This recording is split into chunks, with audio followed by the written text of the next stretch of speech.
Pessoal, então, dando continuidade à nossa aula de pessoas na produção, estamos então na nossa última etapa deste conteúdo. Estamos debatendo sobre projeto do trabalho e alocação dos tempos de trabalho. Vamos dar continuidade a este item.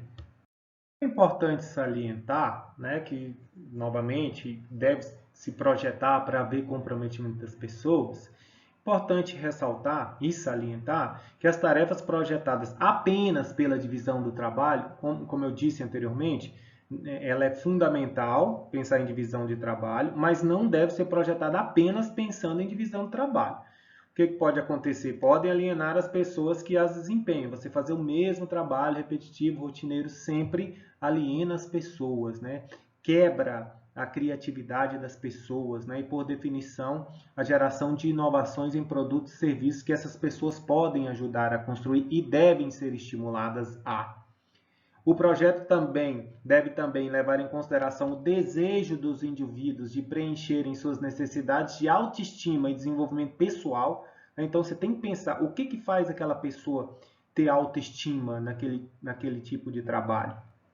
E o desenvolvimento pessoal, o que a pessoa espera da organização? Será que aquele trabalho que ela vai desenvolver vai ajudar no desenvolvimento pessoal daquele colaborador? Isso tem que ser pensado também. O objetivo principal é que as pessoas estejam motivadas, como eu já disse para vocês, e que assim produza mais e com maior qualidade. Essa figurinha é interessante porque ela mostra um modelo típico de projeto de trabalho comportamental, levando em consideração apenas a questão comportamental. Então, na primeira coluna, você tem as técnicas de projeto de trabalho. Então, assim, quais são as técnicas que devem ser levadas em consideração no projeto? Então, você precisa de pensar não só na especialização, mas na combinação de tarefas, as pessoas fazerem tarefas diferentes, né? É claro, ela vai ter uma obrigação de um tipo de tarefa, mas é importante que ela faça outras tarefas até para conhecer o trabalho dos outros colegas de trabalho, formar unidades naturais de trabalho e não impositivas, tá? Então, o ideal é que as pessoas consigam enxergar e se identificar com algum tipo de trabalho, né? Diferente de você obrigar elas a fazer. O ideal é você formar unidades naturais de trabalho. Estabelecer relacionamento com os clientes, isso é fundamental. Tá? Entender, estar conversando com os clientes, saber o que eles desejam, quais são as suas expectativas. Pode ser que nesses relacionamentos apareça uma informação em que o trabalho dessa pessoa pode ajudar diretamente a entregar um produto ou serviço que o cliente está disposto a pagar. Então é importante isso. Carregamento vertical, o que é o carregamento vertical? Estimular as pessoas a trabalhar também com a questão de elas estarem diretamente relacionadas com a questão de manutenção, tá? Dar manutenção nas máquinas e equipamentos delas mesmas. E quando elas dão manutenção, elas próprias dão manutenção com as máquinas e equipamentos que elas trabalham, elas começam a dar mais valor naquele tipo de produto ou serviço, além de que reduz o custo e também quando elas próprias começam a dar manutenção, acontece que o nível de desgaste e perda desse tipo de máquina e equipamento tende a diminuir quando a própria pessoa faz. Isso é muito clássico no Japão, né? Os japoneses fazem isso de forma exígua. E abrir canais de feedback com todo mundo, tá? Dentro da organização, seja com o colaborador que está ao seu lado, seja com o cliente, tá? Seja com o seu superior imediato, seja com o superior da organização, o CEO da organização. Então, de forma horizontal, ali, depois das técnicas de projeto de trabalho, as principais características do trabalho, depois vocês vejam isso com calma. Isso vai trazer resultados melhores de estados mentais e o resultado no desempenho, o resultado das pessoas, por final, o que vai ser? Alta motivação interna pelo trabalho, desempenho de alta qualidade, alta satisfação com o trabalho e baixo absenteísmo e rotatividade, o turnover. Né? Então, para vocês verem que essa técnica, elas surtem e trazem efeitos significativos para a administração da produção. Outras estratégias interessantes, né? A questão da rotação do trabalho, já disse para vocês, né? as pessoas têm que experimentar outros tipos de trabalho, até para não cair na monotonia, e também para conhecer o trabalho dos outros colegas, até para talvez se identificar melhor com outros tipos de trabalho, em que eles podem produzir inclusive mais. E aí tem a questão do alargamento do trabalho. O que é o alargamento do trabalho? É ele fazer mais tarefas do mesmo tipo, né? Então, assim, ele faz um determinado tipo de trabalho e ele vai fazer mais tarefas, né? Vai ser colocado mais coisas para ele fazer, para ver, inclusive, se ele consegue aumentar o seu nível de produtividade. Ou enriquecimento do trabalho.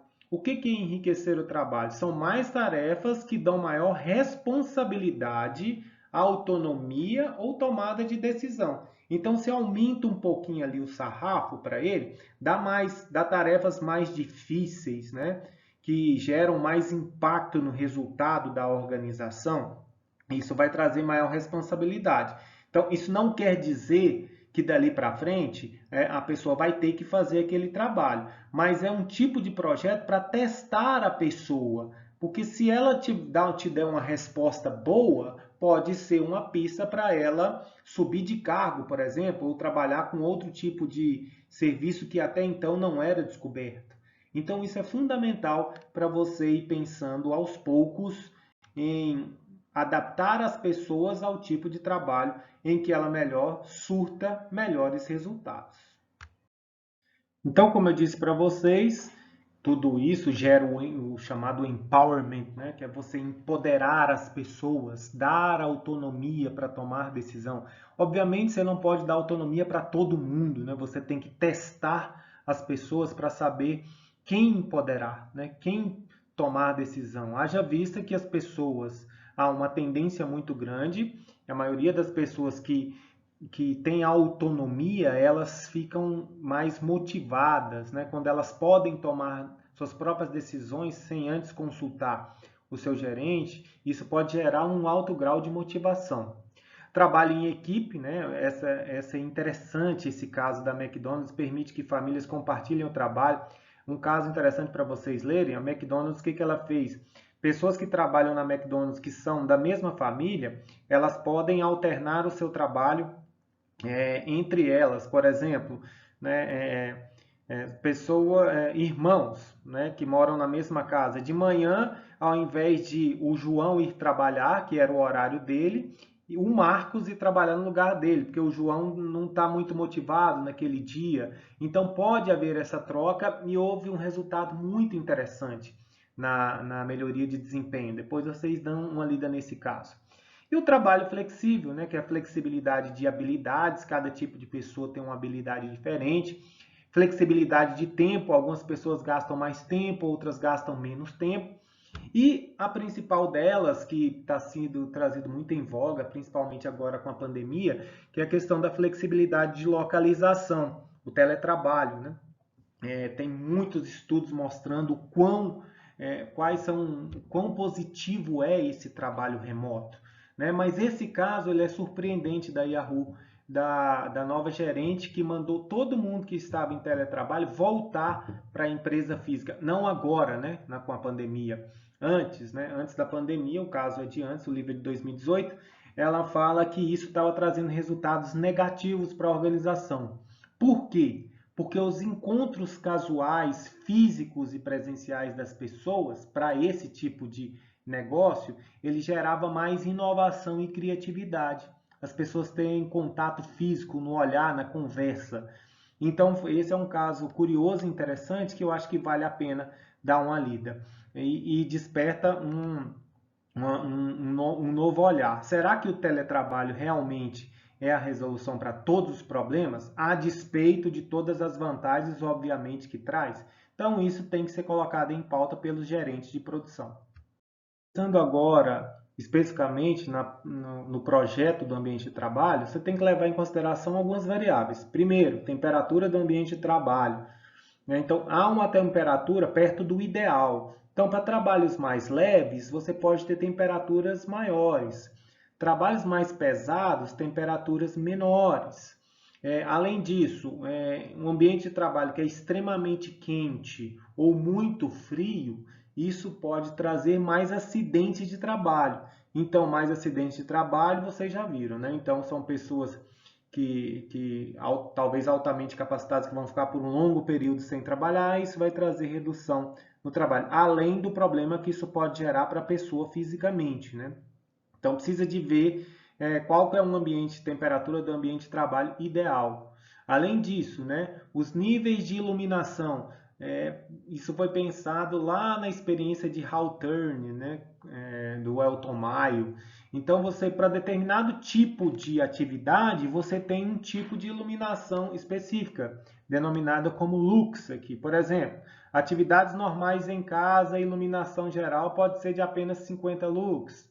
Forno em fábrica de vidro, 150, até para a máxima, aí, se vocês já quiserem ir para a última linha dessa tabelinha, sala de cirurgia, iluminação local, você precisa ter uma iluminância máxima, né, plena, de 10 mil a 50 mil lux, porque qualquer pequena coisa que passa de ser percebido ali pelo médico, isso pode gerar um problema gravíssimo. Então, essas duas primeiras são fundamentais para você projetar um ambiente de trabalho. E há regras estabelecidas pela própria ABNT para consulta, para quando você for abrir um determinado tipo de negócio, você vê qual é a quantidade ideal de iluminância em lux para aquele tipo de produto ou serviço, aquele tipo de negócio que você vai abrir.